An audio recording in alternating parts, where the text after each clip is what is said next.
नमस्कार, आप देख रहे हैं लहरें नेटवर्क और मेरे साथ इस वक्त हैं भोजपुरी के सुपरस्टार या यूँ कहें कि भोजपुरी के ट्रेंडिंग स्टार जो है खेसारी लाल यादव जी, और साथ में ही हैं खुशबू जी। हम इनसे बात करेंगे। इनकी फिल्म आने वाली है तेरे नैना मेरे रहना।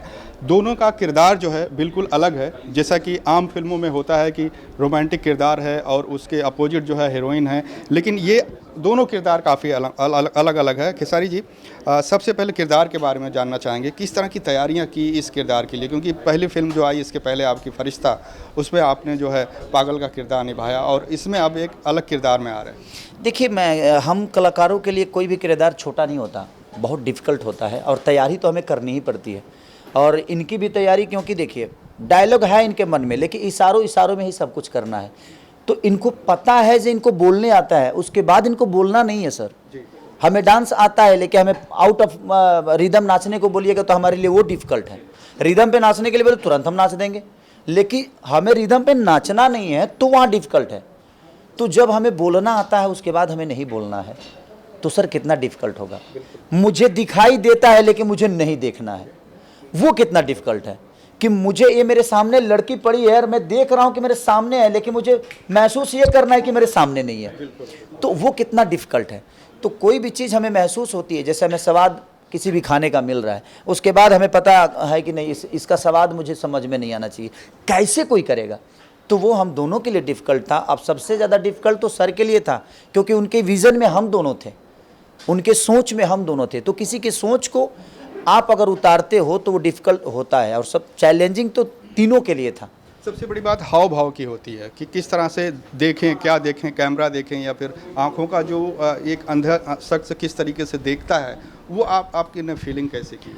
नहीं देखिए, वही तो एक एक्टर का काम है कि जो हम नहीं हैं वही हमें दिखाना चाहिए। अगर खेसारी को खेसारी ही दिखाइएगा तो कब तक दुनिया खेसारी को खेसारी देखेगी। दुनिया को तो खेसारी ने खेसारी को बना दिया, दुनिया ने खेसारी को खेसारी बना दिया। अब खेसारी से बहुत सारी अपेक्षा होती हैं। मेरे कहने का मतलब कि जब आप बड़े बनते हो ना, तो सिर्फ आप अपने माँ बाप के दुलारे नहीं होते हो, आप पूरे समाज के दुलारे हो जाते हो, और आपको पूरे समाज का ध्यान रखना आपका दायित्व बन जाता है, आपका कर्तव्य बन जाता है। जब हम एक मुखिया होते हैं तो सिर्फ हमारे गांव और पंचायत का सोचते हैं, लेकिन जब हम एक विधायक बनते हैं तो हमें उस क्षेत्र के लिए सोचना पड़ता है, लेकिन जब हम मुख्यमंत्री बन जाते हैं तो पूरा बिहार के लिए हमें सोचना पड़ता है, पूरे यूपी के लिए सोचना पड़ता है। तो वही चीज़ें हमारे फील्ड में ही है कि हमें लोगों ने इतना बड़ा बनाया, सिर्फ इसलिए नहीं कि तुम जो बनाया वही बन के रहो, नहीं, तुम अपने क्षेत्र में जिसके लिए हमें तुम्हें भेजा है उसके लिए तुम इतना बेहतर कर दो कि ताकि हमें भी फक्र हो कि हम जाकर कहीं बोले कि हमारा इंडस्ट्री का ऐसे लड़के हैं, ऐसे हीरोइन हैं। खुशबू जी, आपसे जानना चाहेंगे किस तरीके से आपने की तैयारी, प्रिपरेशन किया इस रोल के लिए? मैंने गुंगी के रोल के लिए ना सेट में मैं बहुत कम बात करती थी, और कुछ दिन पहले से ही मैंने बहुत सभी से बात करना बंद कर दिया था, और मैं कोशिश करती थी कि अंदर से कुछ अलग बात करने की कोशिश करूं, गूंगेपन की कोशिश करूं। तो इस तरह से अकेले बंद कमरे में मैंने बहुत प्रैक्टिस की इस चीज़ के लिए, और बहुत टफ और बहुत चैलेंजिंग रोल था। अच्छा, शूटिंग के दौरान कोई ऐसा लम्हा आया, क्योंकि दोनों का रोल एकदम अलग है, शूटिंग पे सन्नाटा है, डायलॉग कम बोलना है, इशारे में काम करना है, ऐसे में कुछ मस्ती वगैरह जो याद हो आपको, सबसे ज़्यादा मस्ती की आपने? सर एक बात बताएं, इतना प्रेशर में थे ना कि हम मस्ती के मूड में दोनों नहीं थे, क्योंकि इनको बोलना नहीं था, मुझे देखना नहीं था। तो मस्ती अगर हम करते तो शायद ये आर्ट हम नहीं कर पाते, क्योंकि देखिए सबसे बड़ी कि ये सिनेमा नहीं है, ये एक सिनेमा नहीं, एक आर्ट है, और आर्ट को फरमाना बहुत कठिन काम होता है। किसी मूर्ति को बनाना, मूर्ति हम देख लिए अलग मेथड हो गया सर, लेकिन मूर्ति को एक फोटो में उतारना बड़ा कष्टदायक होता है। तो एक आर्ट है, और आर्ट जीना बड़ा कठिन काम होता है। अच्छा, आपकी फिल्मों में अक्सर हमें आपकी बॉडी देखने को मिल जाती है सलमान खान की तरह। ये एकदम अलग जोनर की फिल्म है, रोल के हिसाब से जैसे आप बता रहे हैं, अपनी तैयारी के हिसाब से बता रहे हैं, तो ये कैसे पॉसिबल होता है? क्या पहले से डिसाइड होता है कि शर्टलेस होंगे आप, या फिर किरदार की डिमांड ही है? नहीं, सर ने जब मुझे बताया कि पहला शॉट ही आपका शॉर्टलेस है, तो मुझे, और मैं 20-25 दिन से जिम नहीं किया था, क्योंकि मैं ऐसे जगह पे शूट कर रहा था कि वहाँ जिम का कोई व्यवस्था था ही नहीं, तो मेरी बॉडी बिल्कुल लूज हो गई थी। अब मुझे 10 दिन बाद जाना है, तो 10 दिन मैंने दिनों रात मेहनत की एब्स के लिए, और लगातार मैं 1.5 घंटे एब्स ही करता था, और बाकी बॉडी भी करता था, लेकिन एब्स पे मैंने ज़्यादा फोकस की, क्योंकि हम इतना खाए थे कि अब जिस शूटिंग पे गए थे, मेहनत हो नहीं रहा है, खाना खा रहे हैं, तो अब इसलिए आपकी ये चीज़ें फैल जाती है।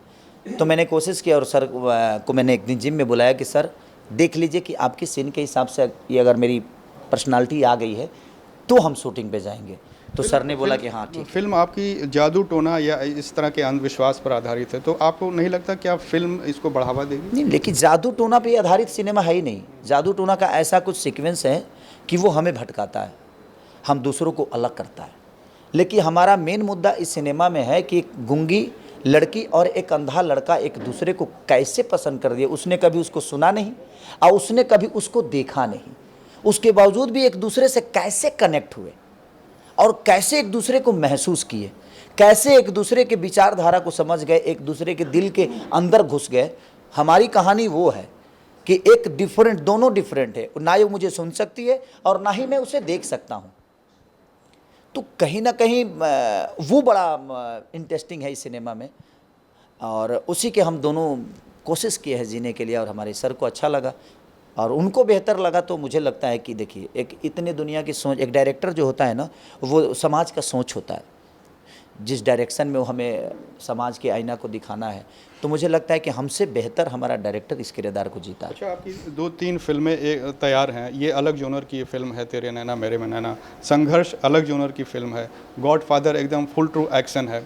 तो इन तीनों फिल्मों को शूट करने के लिए अपने किरदार में बदलना कितना मुश्किल रहा है एक दूसरे से? मैं क्या बोला कि कोई भी सिनेमा हम सब के लिए, हमें एज ए एक्टर, हमारे लिए वो बहुत माने छोटी बात नहीं होती है सर, बहुत बड़ी बात होती है कि हम तुरंत यहाँ पे अंधे बने हैं और तुरंत वहाँ, मुझे समझिए कि मेरे आंखों में दूरबीन लग गया है, तो मुझे यहाँ से तुरंत हट के वहाँ जाना होता है। तो यही तो एक आर्टिस्ट है, यही तो एक कलाकार का कर्तव्य है कि आप कितना अपने आप को सिनेमा के बना के रखते हैं और कितना आप ज़िंदगी को क्योंकि अगर हम इसको आसान समझ लेंगे तो हम नहीं कर पाएंगे, हमारे लिए डिफ़िकल्ट होगा तब हम मेहनत करेंगे। अच्छा, भोजपुरी कलाकारों पर ये भी आरोप लगते रहे हैं कुछ दिनों पहले, जैसे कि पवन सिंह पर भी हमला हुआ था और एक आकांक्षा जी पर भी हमला हुआ था। तो ये आरोप है कि मतलब खुलकर सामने नहीं आते विरोध करने के लिए कि ये जो हो रहा है वो गलत हो रहा है, कुछ ही लोग सामने आते हैं। जिसके बारे में हम नहीं जानते, जिस चीज़ के बारे में सर हम नहीं जानते, उसका विरोध हम कैसे करेंगे? किसी भी चीज़ के बारे में विरोध करने के लिए जानना ज़रूरी है। हम ऐसे हवा में तीर मार दें, किसी को बुरा लग जाएगा, किसी को ठेस पहुंचेगी, और दोनों अपने ही इंडस्ट्री के लोग हैं, दोनों सब लोग अपने परिवार के लोग हैं, और हम अपने परिवार को हम सोशल साइट पे या किसी मीडिया चैनल पे आके हम बोले कि नहीं ये गलत है, ये सही है, तो ये भी तो सही नहीं है ना, क्योंकि हमें करोड़ों में लोग सुनते हैं। तो अगर हम नहीं बोल रहे हैं तो कम ही लोगों में सिमट के कि नहीं हमारी भोजपुरी इंडस्ट्री, अपने परिवार में कोई गलती करता है तो हमें उसको छुपाने की ज़रूरत है, उसको जागरूक करने की ज़रूरत नहीं है, क्योंकि वो हमारा परिवार है, हमारा भाषा है, और अपने भाषा को हम खुद ही अपने ज़ुबान से और गलत साबित कर दें तो फिर उसी भाषा का तो इंसान मैं भी हूँ। तो अगर हमारा भाषा गलत हुआ तो हम कहाँ से सही हुए? इसलिए बहुत कुछ ज़रूरी होता है एक दूसरे को, और अपने भाषा की जब बात आए तो मुझे लगता है कि अपने भाषा की कमियों को अपने अंदर दबा कर रखना चाहिए, जो बेहतर कर रहा है उसको उजागर करे ताकि हमारी हर जगह झंडा लहराती रहे। एक आखिरी सवाल, क्या अपील करेंगे, क्या टीआरपी है कि दर्शक थिएटर में आए इस फिल्म को देखने के लिए? देखिए, आएगी, क्यों नहीं आएगी, और आ ही रही है। आगे फरिश्ते के आपने खुद ही बोला कि फरिश्ते को देखने के लिए आज कैनवास बड़ा हो गया, 50 डे हमारी सिनेमा ने किया। तो जब बेहतर सिनेमा बनती है तो लोग आते हैं, ऐसा नहीं कि नहीं आएंगे, आएंगे।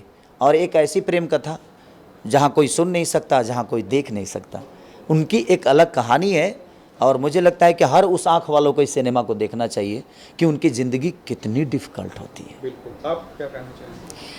मैं यही कहना चाहूँगी कि बहुत अलग स्टोरी है, आप सभी को देखना चाहिए, क्योंकि बहुत कम ऐसी फिल्में बनती हैं जो इतना यूनिक कॉन्सेप्ट पे बनती है, और सभी ने बहुत अच्छी एक्टिंग की है। सर ने तो बहुत ही कमाल किया है इस फिल्म के अंदर।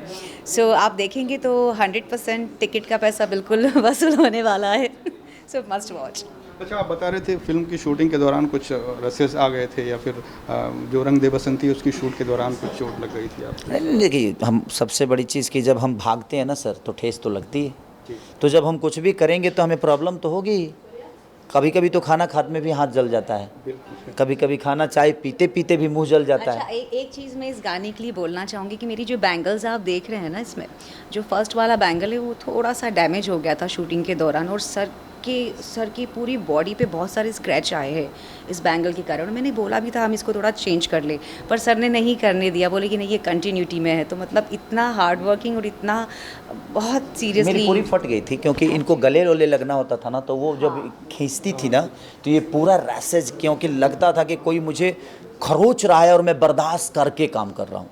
तो ठीक है, मुझे लगता है ना कि वो चीज़ें हम एक दूसरे को महसूस किए, लेकिन हमें दुनिया को महसूस कराना है तो काम करना और पड़ेगा। मुझे इतना बुरा लग रहा था क्योंकि सर को हर्ट हो रहा था, मैं कुछ कर भी नहीं पा रही थी उसमें। अच्छा, एक आखिरी सवाल, दिनेश लाल जी की फिल्म जो माई है उसमें जो उन्होंने रोल किया है उसकी काफ़ी तारीफ हो रही है। जिस तरह से फरिश्ते में आपने निभाया था उसी तरीके से उन्होंने माई में एक बहुत ही अहम रोल निभाया है। कई लोगों ने उसकी तारीफ की है। आपने क्या ट्रेलर देखा है वो? नहीं, या फिर ट्रेलर मैंने देखा और मुझे आशा यही थी कि शायद वो थिएटर तक सिनेमा जाएगी, और जाती तो मुझे खुशी होती, क्योंकि फ्री में कोई भी चीज़ अगर देखने को मिलेगी ना तो सर वो ज़्यादा अंतर हो ही जाता है, वो ज़्यादा स्तर पे देखा ही जाता है। और ये फ्री की आदत डाल डाल के कल चल के आपको आज नहीं तो कल पे करना पड़ेगा। जैसे कि सिम फ्री में ही मिला था आपको, उसके बाद पे तो करना पड़ेगा ना 6 महीने बाद। तो मुझे लगता है ना कि उससे हमारे भविष्य बनने वाले नहीं है, उससे कहीं ना भविष्य हमारा अंधकार में जाएगा। जब तक थिएटर जिंदा है तब तक ही हम हीरो हैं, क्योंकि हम सीरियल के आर्टिस्ट तो हैं नहीं कि रिमोट से चले। तो हमारी कोशिश तो यही रहती है, क्योंकि माई अगर थिएटर में लगती तो मुझे लगता है कि उसका रिस्पांस बहुत प्यारा होता, क्योंकि सबने बहुत अच्छा काम किया उसमें। मैं ट्रेलर देख के खुद ही मैं सोचा कि मैं इसको शेयर करूंगा, लेकिन जैसे मुझे पता चला कि नहीं ये जियो सिनेमा पे आ रही है कि जियो पे आ रही है, तो मेरा दिल टूट गया और मैं शेयर नहीं कर पाया। क्योंकि मैं किस चीज़ को प्रमोट कर रहा हूँ जिसको फ्री में दिखाया जा रहा है। मैं चाहता हूँ कि हमारे लिए लोग पैसे देकर आएँ, अपना खर्चा करके आएँ, 2.5 घंटे टाइम निकाल के आएँ और अपने भाषा की बात करें। अगर फ्री में कुछ भी चीज़ें देखिए, फ्री में तो अगर हमें सड़ा हुआ आम भी मिल जाएगा तो हम 2 केजी उठा लेंगे, मेरा मानना वहाँ है। तो हम फ्री में कैसे मिल सकते हैं? हमारा भोजपुरी समाज हमें संवारा है, हमें भोजपुरी समाज ने एक आइडियल बनाया है, सिर्फ इसलिए नहीं कि तुम फ्री में कहीं जाके बिकते रहो। तो मुझे लगा जो वो विषय थोड़ा सा मुझे बुरा लगा कि इतनी बेहतरीन सिनेमा, और दिनेश भैया की एक्टिंग के लिए तो आप कहिए मत, हम लोग तो उनको हमेशा प्यार करते हैं, और वो लेजेंड एक्टर हैं, नेचर लेजेंड, उनकी हर वो चीज़ लेजेंड है। और मेरे बड़े भाई हैं, तो कहीं ना कहीं उनको देख के ही हम लोग बड़े हुए हैं, उनको सुन के हम जो जवान हुए हैं, उनकी एक्टिंग को देखकर हम कुछ कोशिश किए हैं जहाँ बेहतर कर सके। तो उनके लिए तो शब्द नहीं है, इतने OTT प्यारे को आप इंसान कैसा मानते हैं? जो OTT प्लेटफॉर्म आया है आजकल, तमाम तरह की फिल्में रिलीज हो रही हैं जो थिएटर में नहीं जा रही हैं, OTT पे शाहिद कपूर जैसे एक्टर्स आ रहे हैं, उनकी जो सीरीज़ बन रही है फर्जी आई अभी काफ़ी कामयाब हुई। तो इस तरह से OTT पर कुछ करने का सर प्लान? देखिए, OTT पे हर लोग आते हैं ऐसा नहीं है कि, लेकिन अब सलमान खान तो नहीं आ रहे ना, शाहरुख खान तो नहीं आ रहे ना, आमिर खान तो नहीं आ रहे ना। तो हमारे भोजपुरी में जो भी 3-4 लोग हैं, अगर ये लोग भी OTT पे आने लगे तो फिर भोजपुरी का क्या होगा? मुझे लगता है कि देखिए, सबका अपना अपना विषय है, सबकी अपनी अपनी एक्टिंग है, कोई टीवी पे भी आता है, कोई OTT पे भी आता है। लेकिन जब आपके भोजपुरी के धरोहर जो माने जाते हैं, जो धरोहर जिनको लोगों ने बनाया है, लोगों ने प्यार देकर बड़ा किया है, अगर वो भी फ्री में ही मिलने लगे, वो भी चीज़ें होगी, तो फिर भोजपुरी भाषा कहाँ जाएगा? मेरा मानना यहाँ है। देखिए, OTT बुरी नहीं है, वहाँ भी लोग देखते ही हैं, वहाँ भी अपने ही लोग देखते हैं, मैं उसको बुरा नहीं बना रहा हूँ। लेकिन मेरे कहने का मतलब कि जो चीज़ें मॉल में होनी चाहिए वो चीज़ें रोड पे बिक रही है, तो कहीं ना कहीं उसकी अहमियत तो कम ही हो रही है ना सर। उसकी अहमियत तो, आप ब्रांड है और ब्रांड रोड पे मिलता है तो उसकी वैल्यू बंद हो जाती है।